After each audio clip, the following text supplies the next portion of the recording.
this and increased upon this explanation in Kitab al-Iman chapter, in the chapter where he says, leaving faith due to sin, pages 84 and 86, with my tahqiq, with Albani's tahqiq. So the one desiring further research should refer to this. After writing what has preceded, I saw Ibn Taymiyyah rahimahullah say in the explanation of the verse, of this verse, in his Majmu' al-Fatawa 3/268, where Ibn Taymiyyah said, meaning he regards it permissible to rule by what Allah, other than what Allah has revealed. That the person who is ruling by Allah has revealed, he has accepted this rule by what Allah has revealed in his heart. He has believed it to be better or equal to the rule by Allah.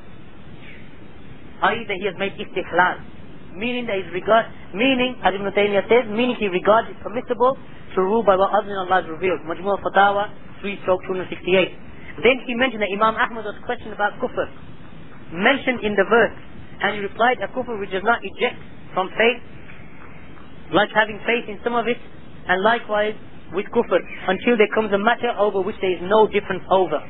And he, Ibn Taymiyyah, said in his Majmu' al-Fatawa 7/312, so when there is the saying of the Salaf that man can have faith and hypocrisy in him, then likewise is there saying that he can have faith and kufr in him, but not the kufr that ejects one from the religion, as was said by Ibn Abbas and his companions over his saying, the one who does not rule by what Allah has revealed, then they are the kafirs.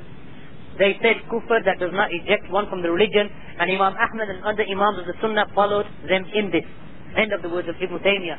And the wording of At-Tabarani has, and the Messenger of Allah ﷺ did not overcome them.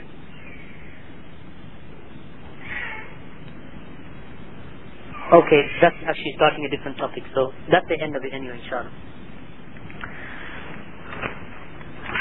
And that's the end of the topic on the affairs of the rulers and this issue of takfir and kufr in brief, inshallah, in brief. Subhanahu wa bihamdika ashhadu an la ilaha illa anta astaghfiruka wa atubu ilayk.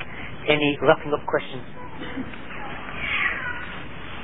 What would be the methodology for scholars to say someone or against kuffar? That they are kuffar outside the fold of Islam? The methodology is straightforward, or fairly straightforward. That first of all they have to establish that the one who is doing this act of kufr, or this act of disbelief, that they have to establish the proof upon him, upon this individual, before describing him with the term kafir, outside the fold of Islam, or ejecting him from Islam. And the way that they establish the proof upon him is by clearly finding out from him that this action that he is doing, has he made this action halal for himself? Does he believe this in his heart?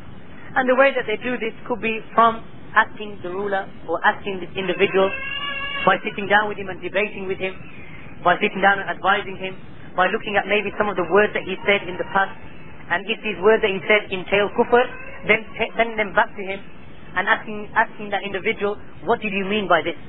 Did you mean by this rejection of the book of Allah? Or was it a mistake that you made? Was it a weakness that you had? Like for example, the ruler who, let's say he allows riba in his land, interest in his land, and he allows the people to deal in riba in his land. No doubt this is something which is haram.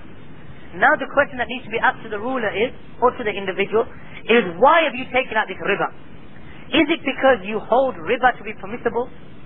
Is it because you hold riba to be something which is equal to the law of Allah? Do you believe that this riba is better than what Allah has revealed? Allah said it's haram, and you believe it to be better than what Allah has revealed?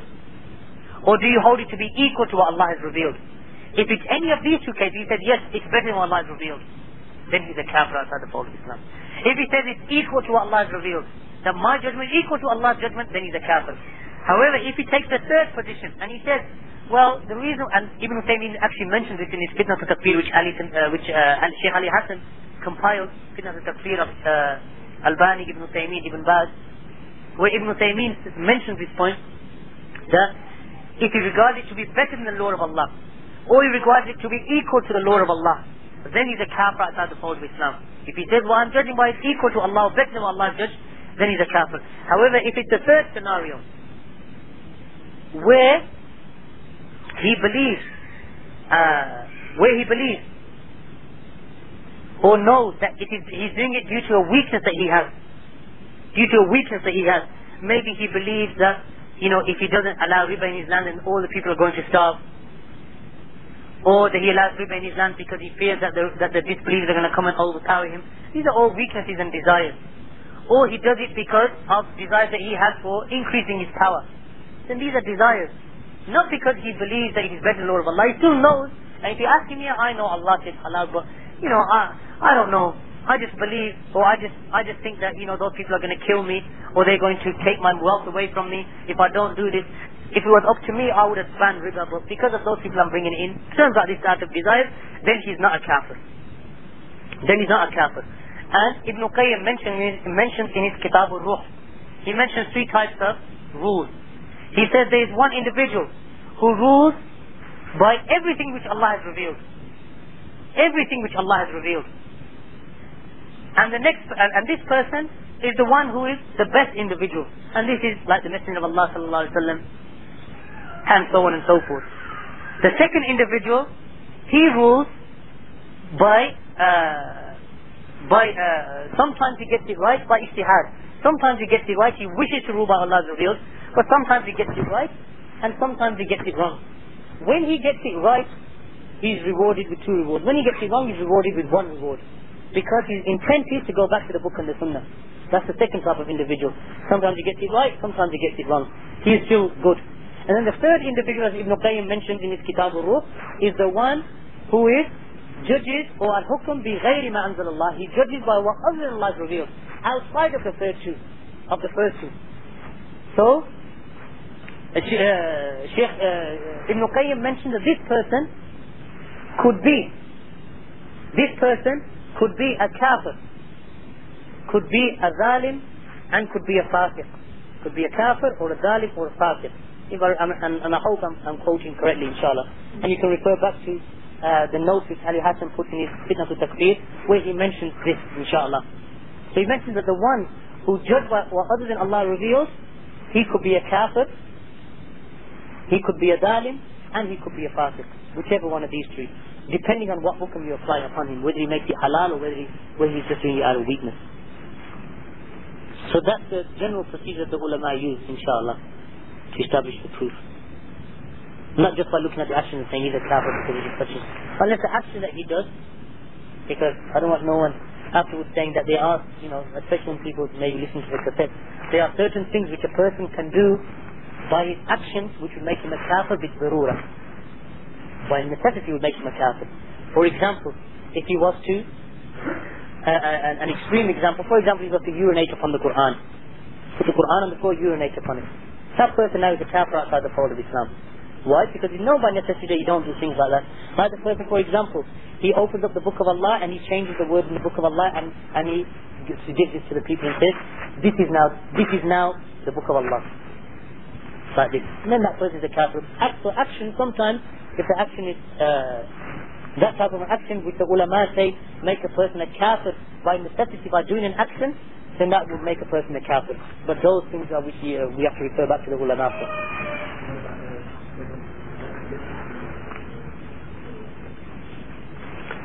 Then with regard to the rulers or any individual abandoning the prayer, then the ulama fall into 2 groups with regard to this. The ulama fall into 2 groups with regard to this. One group, and that is the madhab of Imam Ahmad, and of this time it is Shaykh Ibn Baz, Shaykh Ibn Uthaymeen, and Shaykh Fawzan and others, that they regard that the one who has abandoned the prayer is a kafir outside the fold of Islam, and no proof needs to be established upon him.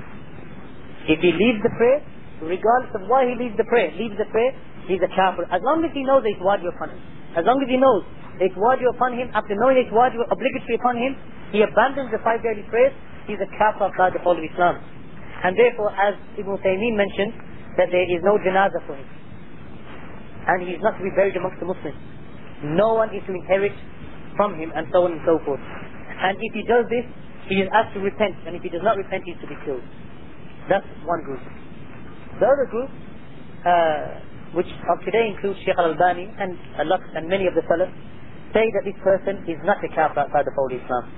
Not a kafir. And by the way, the first group, like Bin Baz and Bin Baz Uthaymeen and Imam Ahmad, they've got some